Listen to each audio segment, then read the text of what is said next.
Merci, Madame la Présidente. Les propos de l'opposition nationaliste et en se mettant dans la perspective de ce qui pourrait être initié la semaine prochaine, je me dis que nous avons besoin de nous parler. Moi, je vais donner une perspective politique, évidemment, à ce budget, mais non plus en regardant derrière, non plus en faisant de la contre-histoire comme certains se plaisent à le déployer, et si, il y a 10 ans, et s'il y a 15 ans, et s'il y a 250 ans, on regardait un peu devant.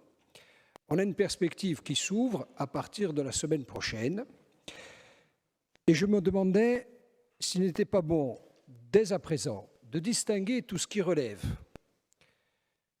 des fondamentaux nationalistes du reste. Le métier d'un nationaliste, ça doit être de faire nation. Fare nazione, parler du peuple, parler de la langue, parler de la terre. Nous aurons à dire ce que nous pensons sur ces sujets à un moment donné. Mais lorsqu'on va parler de ces affaires-là, si on monte dans ces conditions à Paris, si moi Rise, quelqu'un, je crois que c'est Jean-Félix, parle de faucons dans l'état profond, mais à Bercy, il y a des mistigris.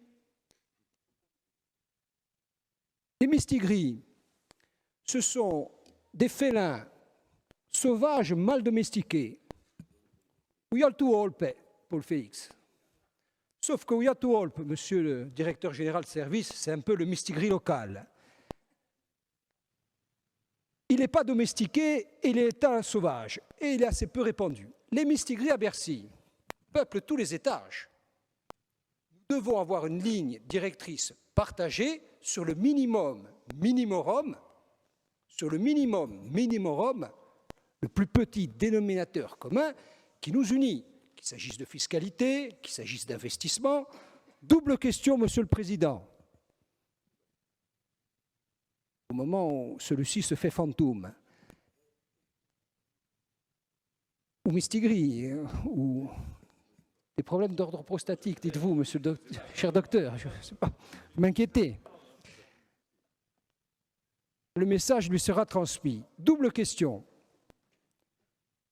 Est-ce qu'en commission des finances, ou autre part, demande formulée pour la 5e fois, depuis 2017, demande formulée pour la 5e fois, est-ce qu'on est capable de s'entendre sur ce qui nous pénalise structurellement, conjoncturellement, ça fait partie du PAC. Si on est à peine à flot et qu'on ne peut pas résister au vent et que ça tangue dès qu'il y a un vent fort, ça part partie du structurel, ça c'est pas le conjoncturel. Moi je fais partie de ceux qui pensent, comme d'autres, que les chocs sismiques, il va y en avoir de plus en plus et les vents vont être de plus en plus forts et les tempêtes de plus en plus fréquentes. Donc tout ça c'est de l'ordre du quasi-structurel. On ne va pas monter à Paris en disant on est tout juste à flot, on est sur la ligne de flottaison, il ne faut pas qu'il y ait de vent. Qu'est-ce qui pose difficulté aujourd'hui structurellement? Nous avons des compétences octroyées par le législateur et est-ce qu'au titre de toutes les subventions qui nous sont octroyées, ça nous permet de vivre sur ce minimum? Première question à laquelle, Monsieur le Président, puisque vous êtes de retour, je souhaite pour la 5e fois que nous nous réunissons. Par 5 fois, vous avez dit que vous allez le faire. Ah ouais, oh. Ah ouais. Puisque, à partir de la semaine prochaine, nous sommes conduits à parler, sinon d'une même voix, en tout cas avec le moins de fractures possible. Et qu'est-ce qui, dans les choix que vous avez faits, ou les non-choix que vous avez faits, un exemple, comment avez-vous géré depuis 5 ans la perspective des départs à la retraite? Je ne parle même pas du souffle, je ne parle même pas des fondamentaux mal assurés. Ça, c'est quelque chose qui relève de vos politiques telles qu'elles ont été programmées dans vos campagnes électorales. Je parle de ce qui fonde un budget et de la part d'autonomie qui existe en fonction des choix d'investissement ou de fonctionnement que vous faites. Est-ce que vous pouvez nous distinguer ce qui structurellement ne fonctionne pas de la part de responsabilité que vous devez assumer? Entre nous, ici, discrètement, dans un café, je ne sais plus ce que racontait hier Paul Coistan, avant ça se faisait dans un café, dans un restaurant, peu importe pour tout. Le tout, c'est que ça se fasse discrètement, mais qu'on fasse la partition de ces deux choses-là. Sans quoi, ils ne vont pas y arriver. Et on doit, tranquillement, sereinement, créer les conditions pour qu'on ne nous dise pas, qu'on ne nous retourne pas, que les mistigris ne nous retournent pas à Bercy. Tu sais, moi, j'avais des échanges avec Jean-Claude Guazzeli à l'époque, qui était un peu chargé de ces affaires-là. Il me disait, le plus dur, ce n'est pas Matignon, c'est Bercy. C'est Bercy qui va être le plus difficile, la citadelle la plus imprenable. C'est Bercy.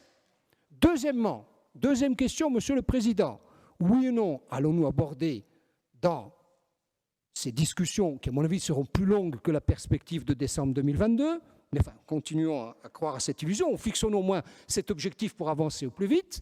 Est-ce que oui ou non, la Corse a besoin d'un nouveau plan d'investissement?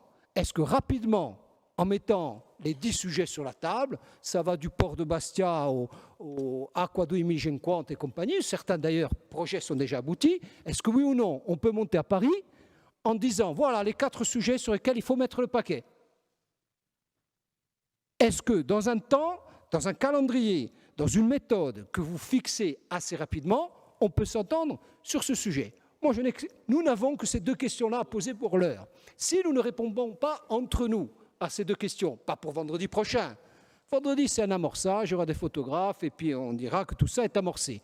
Mais dans une perspective assez courte, il faut que absolument nous soyons capables de montrer la fragilité de budget qui échappe à vos choix et en même temps savoir ce que nous voulons. Dans cette perspective-là, pour reprendre le discours fondateur de Laurent Marcangeli hier, il est question de dire où on veut aller jusqu'à 2050.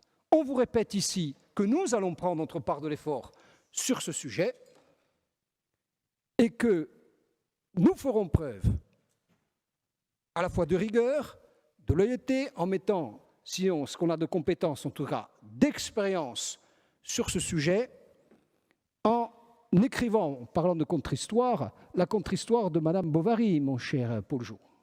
On va être ni hystérique, ni suicidaire, et on restera fidèle à nos idéaux, bien sûr.